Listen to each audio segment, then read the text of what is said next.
마태복음 20장 17절에서 28절 말씀입니다.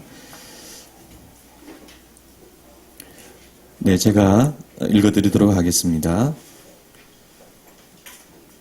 예수께서 예루살렘으로 올라가려 하실 때에 12제자를 따로 데리시고 길에서 이르시되 보라, 우리가 예루살렘으로 올라가노니 인자가 대제사장들과 서기관들에게 넘겨짐에 그들이 죽이기로 결의하고 이방인들에게 넘겨주어 그를 조롱하며 채찍질하며 십자가에 못 박게 할 것이나 제3일에 살아나리라. 그때 세베대의 아들의 어머니가 그 아들들을 데리고 예수께 와서 절하며 무엇을 구하니 예수께서 이르시되 무엇을 원하느냐 이르되 나의 이 두 아들을 주의 나라에서 하나는 주의 우편에 하나는 주의 좌편에 앉게 명하소서. 예수께서 대답하여 이르시되 너희는 너희가 구하는 것을 알지 못하는도다. 내가 마시려는 잔을 너희가 마실 수 있느냐? 그들이 말하되 할 수 있나이다. 이르시되 너희가 과연 내 잔을 마시려니와 내 좌우편에 앉는 것은 내가 주는 것이 아니라 내 아버지께서 누구를 위하여 예비하셨든지 그들이 얻을 것이니라.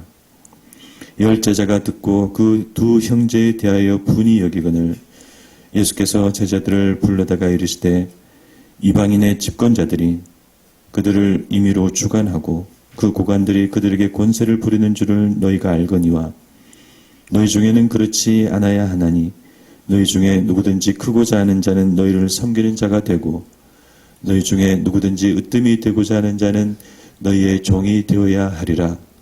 인자가 온 것은 섬김을 받으려 함이 아니라 도리어 섬기려 하고 자기 목숨을 많은 사람의 대속물로 주려 함이니라. 아멘. 네, 오늘 이 말씀을 가지고 세베대의 아들들의 어머니라는 제목으로 말씀을 나누고자 합니다. 네, 오늘 본문에 나오는 첫 번째 내용은 예수님께서 제자들에게 세 번째로 자신의 죽음과 부활을 말씀하시는 내용입니다. 이 세 번째 예고에서는 이전 예고와 달리 예수님께서 이방인들에게 넘겨지게 된다는 사실과 또 십자가에서 죽으신다는 사실이 언급되어 있습니다. 오늘 본문의 두 번째 내용은 세베대의 아들들의 어머니가 예수님에게 어떤 특별한 요청을 하는 내용입니다. 이 어머니는 야고보와 요한의 어머니이죠. 그런데 이 어머니가 예수님의 예루살렘 입성을 앞두고 두 아들의 자리를 예수님에게 특별히 요청합니다. 여기에 대해서 예수님께서 대답하시는 내용이 제자들에 대한 예수님의 재교육 네 번째 내용이 됩니다. 이 네 번째 내용은 한마디로 너희는 섬기는 자가 되고 종이 되어야 한다는 말씀입니다. 이 말씀은 앞서서 하셨던 말씀의 반복이죠. 너희는 어린아이와 같이 되고 그리고 작은 자를 소중히 여겨야 한다. 그런데 이번 말씀을 앞선 말씀과 비교를 해보면 말씀의 의미는 동일하지만 그 강도가 더 높아졌습니다. 예수님은 자신의 예를 직접 드시고 있습니다. 인자가 온 것은 섬김을 받으려 함이 아니라 도리어 섬기려 하고 자기 목숨을 많은 사람의 대속물로 주려 함이니라. 아시는 바와 같이 여기서 사람의 아들이라고 하는 이 인자라는 말은 다니엘서 7장의 배경을 가지고 있습니다. 거기서 인자 같은 이는 보좌에 앉으신 하나님에게 나아가 하나님의 나라와 그 나라의 권세와 영광을 받으시죠. 모든 백성과 나라들과 언어들이 그를 섬기고 그의 권세는 영원한 권세요 그의 나라는 영원한 나라입니다.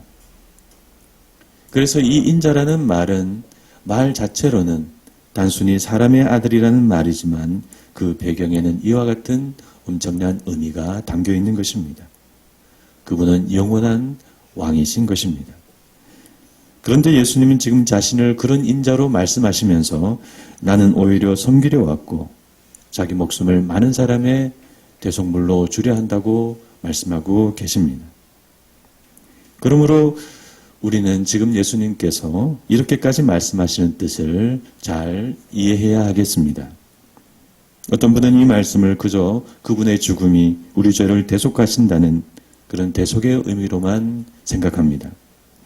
그러나 지금 예수님이 제자들에게 말하고 싶은 내용은 그것이 아니라 영원한 왕인 나 자신도 세상과 사람을 섬기려는 자로 왔다면 너희는 더욱 그런 사람이 되어야 하지 않겠느냐라는 말씀입니다. 그래서 우리가 이 예수님의 말씀을 제대로 읽은 예수님의 제자라면 우리는 결코 자신을 높이는 자가 되어서는 안 됩니다. 그리스도인은 교회 안에서든지 교회 바깥에서든지 사람들 위에 군림하거나 지배하거나 권세를 부리는 자가 되어서는 안 됩니다. 비록 자신의 지위가 높다 하더라도 겸손하게 향하고 예수님의 뜻을 따르는 사람이 되어야 합니다. 그런 모습 속에 하나님 나라는 임하게 되는 것입니다. 네, 이와 같은 내용은 예수님의 제자들 재교육 네 번째 내용이죠. 그런데 이 내용은 이미 우리가 살펴보았기 때문에 이제 넘어가려고 합니다. 대신 오늘은 예수님께서 이 두 아들의 자리를 부탁한 이 어머니, 예수님에게 이 두 아들의 자리를 부탁한 이 어머니의 모습을 우리가 살펴보고자 합니다. 한 사람의 신앙인으로서 이분은 어떤 모습인가? 우리는 이분으로부터 어떤 교훈을 받을 수가 있는가? 이런 내용을 살펴보고자 합니다. 우선 우리는 이 두 제자의 어머니가 예수님의 예루살렘 입성을 앞두고 왜 예수님에게 이런 무리한 부탁을 하는지 그 배경을 조금 살펴볼 필요가 있습니다. 갈릴리에서 공생애를 시작하신 예수님의 삶과 사역은 처음부터 분명한 사회 정치적인 의미를 가지고 있었습니다. 예수님은 권력자인 헤롯 안디바를 비판하고 성전 당국을 비판하고 그들의 잘못된 모습과 가르침에 맞서셨습니다. 그런 예수님은 율법에 정통했고 서기관과 바리새인들과의 논쟁을 압도했고 기적과 귀신 축출 등 초자연적인 능력까지 가지고 계셨고 그래서 많은 대중들이 예수님을 따라왔습니다. 그래서 오늘날의 표현으로 예수님은 당시 권력자들에게 있어서 반체제 인사이고 대중선동가이고 혁명을 일으킬지도 모르는 위험한 불씨였습니다. 그런데 그런 인물이 지금 갈릴리를 떠나서 예루살렘으로 올라오고 있는 것입니다. 더구나 지금은 유대인의 최대 명절인 유월절이 코앞에 있습니다. 수많은 순례객들이 예루살렘으로 몰려들고 있습니다. 그러므로 예수님의 예루살렘 입성은 유대 로마 정치 권력과 사회를 매우 긴장시키는 사건이었습니다. 한편 내부적으로 예수님은 제자들에게 자신을 메시아로 말씀하셨고 하나님의 나라와 자신의 통치와 자신의 공동체를 자주 언급하셨습니다. 지난주 본문에서도 예수님은 제자들에게 세상이 새롭게 되어 인자가 자기 영광의 보좌에 앉을 때 나를 따르는 너희도 12보좌에 앉아 이스라엘 12지파를 심판할 것이다. 그런 말씀을 하셨습니다. 그리고 이제 예수님은 예루살렘에 들어가실 때 나귀를 타시고 마치 왕처럼 입장하시는 모습을 연출하시게 됩니다. 그래서 이와 같은 내용을 전반적으로 두고 살펴본다면 지금 예수님의 예루살렘 입성은 그분이 자신을 메시아와 왕으로 드러내시는 마지막 단계라고 할 수 있습니다. 그러니까 이제 예수님은 예루살렘에 입장하셔서 어떤 일을 하실지 모릅니다. 성전 당국과 로마 당국을 그 초자연적인 능력과 말씀으로 압도하시고 여기에 대해 예루살렘과 유대 백성들이 어떤 열렬한 호응을 할지 모르는 것입니다. 그러므로 이런 안팎에 무르익은 분위기와 배경 속에 이 야고보와 요한의 어머니는 급히 이런 부탁을 예수님에게 하게 된 것입니다. 그분의 왕으로서의 면모가 더 드러나기 전에 먼저 확답을 받고 싶었던 것이죠. 나의 두 아들을 주의 나라에서 하나는 오른편에 하나는 주의 좌편에 앉게 명하소서. 야고보와 요한의 어머니는 이전부터 예수님을 계속 따라왔던 것 같습니다.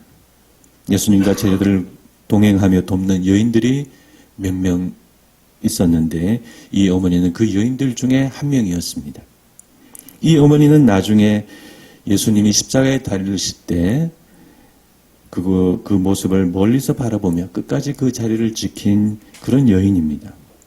그때 끝까지 자리를 지킨 여인들이 몇 명 있었는데 복음서의 그 이름들을 종합해 보면은 서로 다 일치하는데 한 사람이 일치하지 않고 이름이 엇갈리고 있습니다. 그래서 그 엇갈리는 이름이 결국 한 사람이 아니겠느냐 그렇게 추정을 해볼 수가 있는데 그렇다면은 이 여인의 이름은 살로메가 아닐까. 그리고 이 여인은 예수의 이모가 아닐까라고 추정됩니다.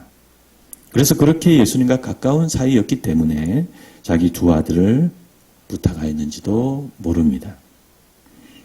아무튼 이 여인은 예수님을 존경하고 예수님의 말씀을 믿고 예수님을 따르고 섬기는 훌륭한 신앙의 소유자라 할 수 있습니다. 그런데 오늘 본문에서 안타깝게도 이 여인은 의외의 모습을 보여주고 있습니다. 예수님께서 예루살렘에 올라가시는 목적을 전혀 이해하지 못한 채 이기적인 마음으로 자기 아들의 높은 자리를 지금 부탁하고 있는 것입니다. 그래서 이 믿음이 훌륭하지만 안타까운 모습을 보인 이 여인의 어떤 내용을 몇 가지로 나누어 살펴보고자 합니다. 첫째, 이 여인은 예수님의 말씀과 뜻을 이해하지 못하고 있습니다. 예수님은 벌써 3번이나 자신의 죽음에 대해 말씀하셨죠. 그리고 불과 조금 전에도 예수님은 3번째로 자신의 죽음을 구체적으로 말씀하셨습니다. 대제사장과 서기관들에게 넘겨질 것이다. 이방인들에게 넘겨질 것이다. 그들이 희롱하고 채찍질할 것이고 결국 십자가에 못 박히게 될 것이다. 한 번은 잘 모를 수 있습니다. 2번도 잘 모를 수 있습니다. 그러나 3번이라면 모를 수가 없습니다. 그런데 이 3번째 말씀 직후에 그때에 그녀는 예수님께 이와 같은 부탁을 하였던 것입니다. 그러므로 이것은 그 여인의 어두움입니다. 깨닫지 못하는 미진함, 미련함이라고 할 수 있습니다. 이 여인은 예수님을 존경하고 따르는 사람이죠. 자기의 것으로 예수님과 제자들을 많이 섬기고 또 봉사한 사람입니다. 그런데 예수님의 말씀과 뜻을 아는 데 있어서는 매우 안타까운 모습을 지금 보이고 있습니다. 그래서 이것은 소위 믿음이 좋은 것과는 다른 문제입니다. 이해와 깨달음의 문제이고 상황 파악의 문제입니다. 그러면 왜 이 여인은 깨닫지 못하는 것일까요? 그것은 이 여인이 예수님을 지금 잘못된 목적으로 따르고 있기 때문입니다. 예수님을 좋아하고 그분의 가르침을 듣고 따르고 섬기고 있지만 자기 목적이 있고 자기 아들에 대한 욕심이 있습니다. 그래서 예수님의 말씀을 잘 듣지 못하고 깨닫지 못하는 것입니다. 우리도 마찬가지입니다. 우리도 열심히 예수님을 믿지만 내 목적과 내 욕심이 있고 그러면 예수님의 말씀과 뜻을 잘 깨닫지 못할 때가 많습니다.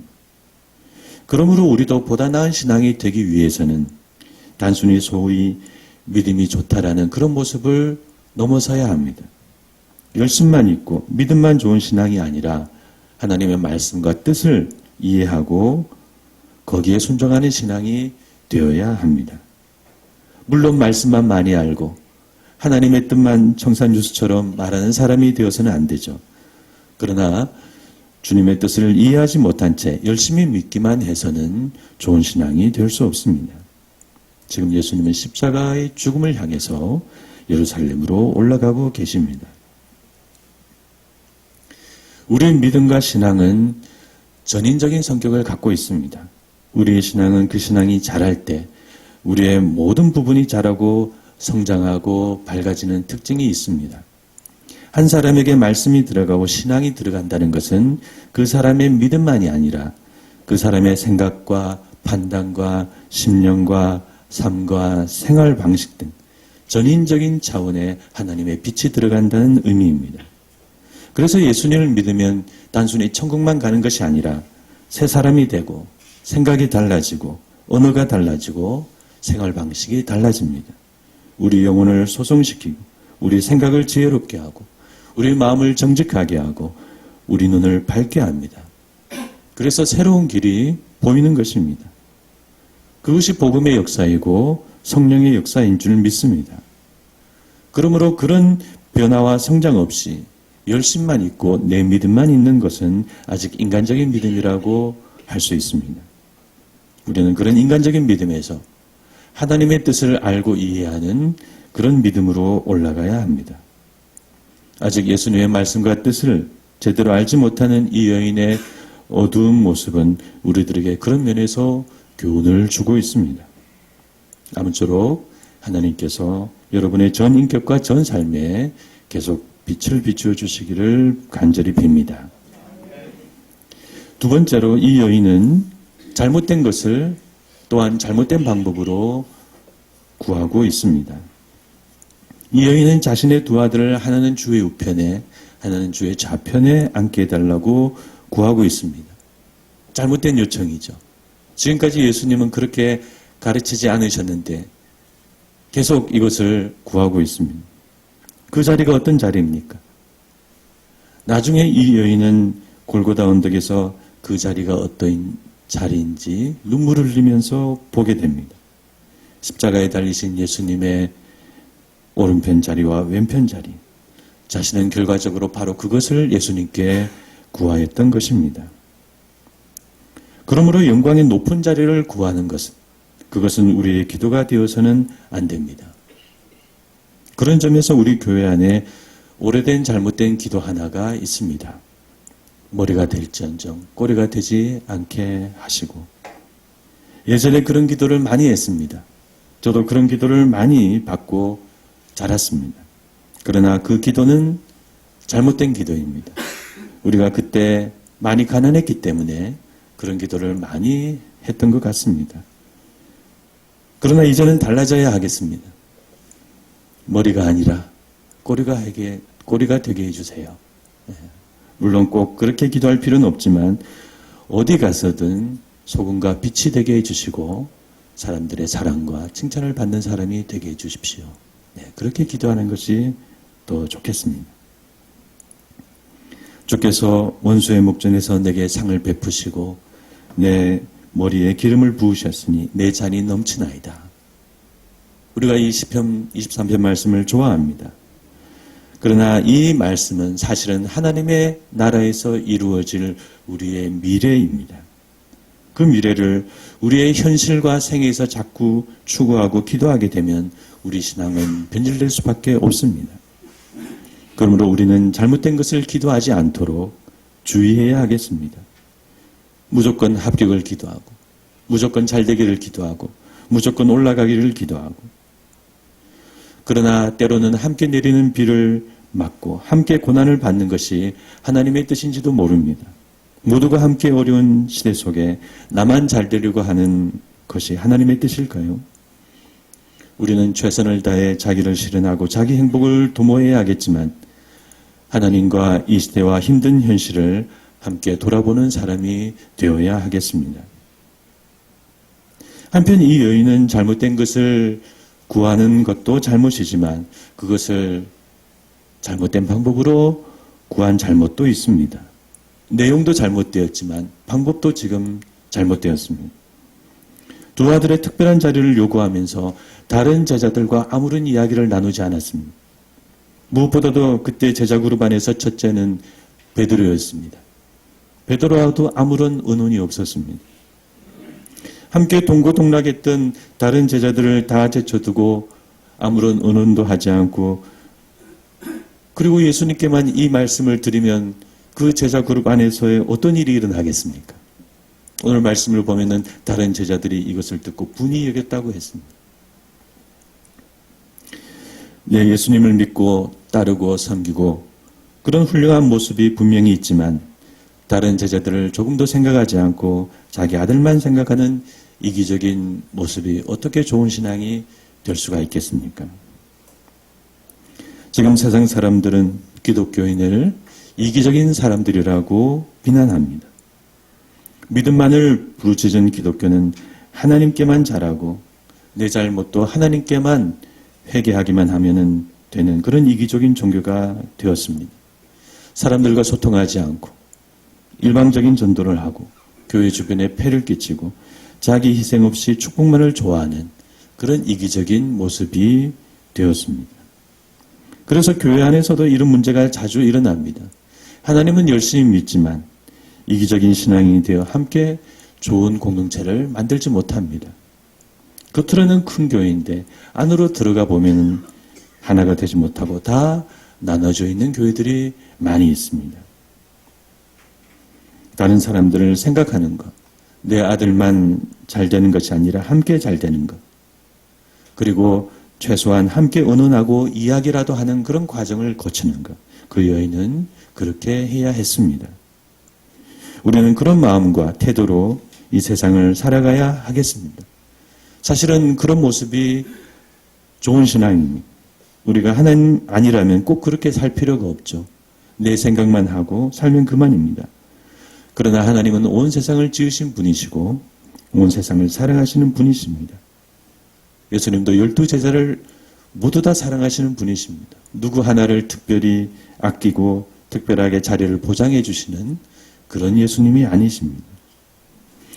그러므로 우리는 이기적이고 편협한 마음을 버리고 모두를 생각하는 올바른 태도와 방법으로 살아가야 합니다. 그런 삶과 신앙이 하나님을 기쁘게 하고 또 세상 사람들을 주님 앞으로 인도할 수 있습니다. 말씀을 맺고자 합니다. 두 아들과 함께 예수님을 따르고 있는 이 여인은 주님을 위해 많은 수고와 물질로 섬긴 훌륭한 믿음의 사람이라 할 수 있습니다. 이 여인은 주님이 죽으시는 그 자리까지 쫓아갔고 또한 부활의 현장에도 갔을 것으로 추정됩니다. 이 여인은 초대 예루살렘 교회 안에 믿음의 산 증인이 되었을 것입니다. 그러나 오늘 본문에서 이 여인은 부끄러운 모습을 보여주고 있습니다. 예수님의 말씀과 뜻을 깨닫지 못하고 자기 아들만을 이기적으로 생각하고 잘못된 것을 잘못된 방법으로 구하였던 것입니다. 그러므로 우리는 이 여인을 보면서 우리 신앙이 나아갈 방향을 찾을 수가 있습니다. 아무쪼록 우리 모든 성도님들은 이 여인을 통해서 보다 성숙한 믿음의 신앙으로 나아가시기를 주님의 이름으로 축원합니다.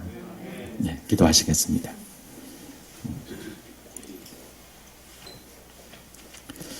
하나님, 오늘 저희들은 세베대의 아들들의 어머니의 모습을 살펴보았습니다.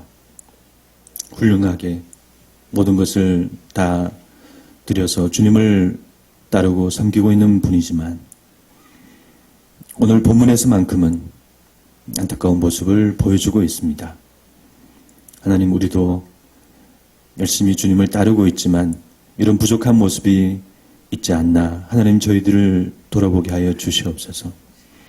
내 믿음만 생각하고 내 열심만 생각하는 것이 아니라 다른 사람을 생각하고 다른 제자들을 생각하는 주님의 뜻을 생각하는 그런 성숙한 믿음이 될 수 있도록 인도하여 주시옵소서. 하나님, 우리의 믿음이 좀 더 성장하고 좀 더 나아지고 좀 더 발전하여서 십자가 죽음을 향해 예루살렘을 올라가신 주님을 이해하고 묵묵히 함께하는 그런 믿음의 사람이 될 수 있도록 인도하여 주시옵소서. 그래서 우리의 믿음과 신앙이 편협하지 않게 하시고 이기적이지 않게 하여 주시고 다른 사람을 보고 세상을 바라보는, 세상을 품을 수 있는, 세상 사람들 주님 앞으로 인도할 수 있는 그런 보다 넓은 훌륭한 믿음의 사람이 될 수 있도록 인도하여 주시옵소서. 지금은 우리 주 예수 그리스도의 크신 은혜와 하나님 아버지의 무한하신 사랑과 성령님의 감화 감동 교통하심이 편협한 신앙과 이기적인 신앙을 버리고 온전한 믿음을 받기를 원하는 여기 있는 모든 분들 머리 위에 지금부터 영원토록 함께 있을지어다. 아멘.